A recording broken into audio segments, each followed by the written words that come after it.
আসসালামু আলাইকুম। তোমরা কেমন আছো? আশা করি ভালো আছো। আই হোপ আমি বেশি একটা ভালো নেই। তো আজকের ব্লগটা কি নিয়ে সাজিয়েছি সেটাই তোমাদের সাথে শেয়ার করব। যে যেখান থেকে আমার এই ছোট্ট ব্লগটা দেখতেছো, কিছুটা পথ চলো আমার সাথে, কোনো না কোনো অংশ তোমাদের ভালো লেগে যাবে। আর যে যেখান থেকে দেখছো একটু কমেন্টে জানাবে, যাতে আমি তোমাদের ভিডিওতে যেয়ে দেখতে পারি অবশ্যই। তো চলো দেখে আসি। এই তো আমি খুব সকালে বেলকনিতে চলে আসছি, আর পাখিতে কিচিরমিচির করতেছে, তোমরা তো শুনতেই পাচ্ছ। শরীরটা বেশি ভালো নেই, তারপরও আসছি, কারণ তোমাদের সাথে আমার তো ভিডিও দিতেই হবে। কারণ আমি যে মনে করি যে এটা আমার চাকরি, আমার রেগুলার ভিডিও দিতে হবে কোনো না কোনো অপশন বের করে। তাছাড়া ভিডিওটা করা ছিল, আমার শুধু ভয়েস দেওয়াটাই বাকি ছিল। আমি স্পিয়ার ভিডিও করে রাখি, কারণ কোনো সময় যদি আমি অসুস্থ থাকি তখন যাতে ভিডিওটা আমি আপলোড করতে পারি, এই জন্য। তো যাই হোক, আমি কিন্তু একটু হয়তো বা আমার ভয়েসে বুঝতে পারতেছো। আর এমনিতে কিন্তু ওয়েদারটা সেরকমটা ভালো না, আমার শরীরটা অনেকটাই খারাপ, দোয়া করো আমার জন্য।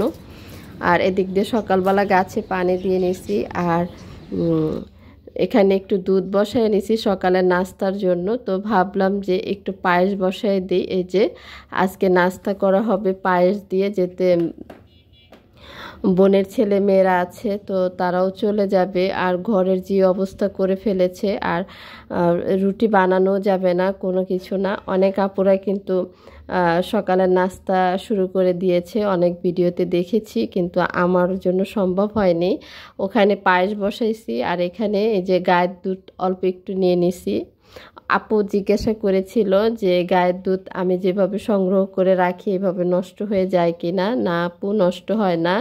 আর এদিক দিয়ে এই যে দেখো, এই যে আমি অর্ধেক নিয়েছি আর অর্ধেক এই যে রেখে দিচ্ছি, পরে আবার জাল দিয়ে নেব।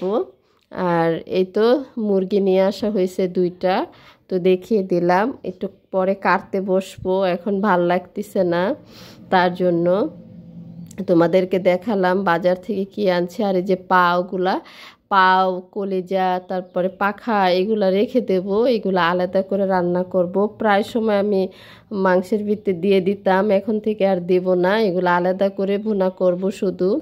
আর এই তো চা খাওয়ার জন্য নিয়ে আসছে কনডেন্স মিল্ক, চা পাতা, লেবু। আর এই তো আমার মা কিন্তু কনডেন্স মিল্ক ছাড়া খেতে পারে না। আর এখানে একটা দুধ নিয়ে আসা হয়েছে, যে কোন কাজে লেগে যায় বলা যায় না। আর এই যে দেখো, আমার কিন্তু পায়েস হয়ে গেছে। আর তোমাদেরকে দেখাতে পেরে ভালো লাগতেছিল, আর আমি একটু নিয়ে দেখতেছিলাম যে আসলে আমার মনের মতো হয়েছে কিনা। কিন্তু হ্যাঁ, আমার বাসায় কিন্তু কাজু বাদাম আর পেস্তা বাদাম ছিল না, এই জন্য আমি দিতে পারি নাই। তোমরা বাসায় এভাবে পায়েস তৈরি করে খেয়ে দেখো, অনেক মজা। তাছাড়া পোলার চাল কিন্তু মাস্ট থাকতে হবে, পোলার চালের কিন্তু পায়েস অনেক মজা। আমি এখানে কয়েকটা সাবু দিয়ে নিয়েছিলাম, দেখো। তো যাই হোক, এদিক দিয়ে কিন্তু আমি অফ ক্যামেরা নাস্তাটা করেই ফেলেছি। আর এদিক দিয়ে চলে আসছি, দেখো ঈদের ভিত্তি কিন্তু ছোপার কাভারটা লাগানো ছিল, এই 3-4 দিনে কিন্তু অনেক অনেক নোংরা করে ফেলেছে বোনের ছেলে মেয়েরা। তো এখন আমি এগুলো উঠায় ফেলতেছিলাম, মানে এত ময়লা করছে ক্যামেরাতে বোঝা যাচ্ছে না, যেতে আমি এডিটিং করেছি এই জন্য বোঝা যাচ্ছে না, কিন্তু অনেক ময়লা হয়েছে। আমি কিন্তু এখন এগুলো উঠায় নিচ্ছিলাম, কারণ আমার চোখে ভাল লাগতেছিল না, এই জন্য আমি উঠায় ফেলতেছিলাম, যেতে আমি এগুলো পরিষ্কার করে নেব। আমার শরীরটা ভালো নাই, তারপরেও কিন্তু আমি উঠায় নিচ্ছিলাম, দেখো। তো আমি আরেকটা কাভার নেওয়ার চিন্তা আছে, আমি আরেকটা কালার নেব, দেখি সময় সুযোগ বুঝে নেব, এখন নেওয়া যাবে না, কারণ মাত্র ঈদ শেষ হলো, দেখি। তো আমি কিন্তু সোফার কাভারগুলো সবগুলো উঠায় নিচ্ছিলাম, কারণ আমার কাছে না আসলে ঘর অগোছ থাকলে না আমার মনটাই জানি কেমন হয়ে যায়, ভালো লাগে না, অশান্তি বিরাজ করে। কারণ আমি একটু পারিপুটি থাকতে পছন্দ করি, আর একটু ছোট মানুষ আউলায় ফেলে কিছু তো বলা যায় না, কারণ ছোট মানুষ, এই আর কি। তো যাই হোক, ওদিক দিয়ে গুছিয়ে এখানে চলে আসছিলাম এই যে মুরগি কাটার জন্য, দেখো। তো মুরগিটা কাইটা নিচ্ছিলাম, 2টা মুরগি, কারণ যেতে শুধু কষা কষা করে ভুনা করব, এই জন্য একটু বড় বড় করে পিস করতেছিলাম আমি। আর মা আর বড় বোন বলতেছিল যে একটু ছোট করো, তা আমি বললাম ছোট করে লাভ কি, ছোটটাও পেটে যাবে আর বড়টাও পেটে যাবে, আমরা তো খাবো, এত ছোট করতে পারবো না, তাহলে তুমি কাটো, এটা বলেছিলাম। তো যাই হোক, এই যে আমার মাংস কাটা হয়ে গেছে, দেখেন আমি 2টা মুরগি কাইটে নিছি, এর থেকে ছোট আর কিভাবে করে। পরে বলে যে ছোট করলে ময় মশলা নাকি ঢুকে, এটা বলে ময় মশলা গায়ে লাগে। আর এদিক দিয়ে তো আমি 3টা চাদর ধুয়ে নিয়েছিলাম, 3টা চাদরই কিন্তু ভাঁজ করে এই তো আমার বক্স খাটের এই যে এটা রেখে দিলাম। আর এই তো দেখেন, যেতে বিকেল হয়ে গেছে, আমরা এখন চটপটি বানায় নেব।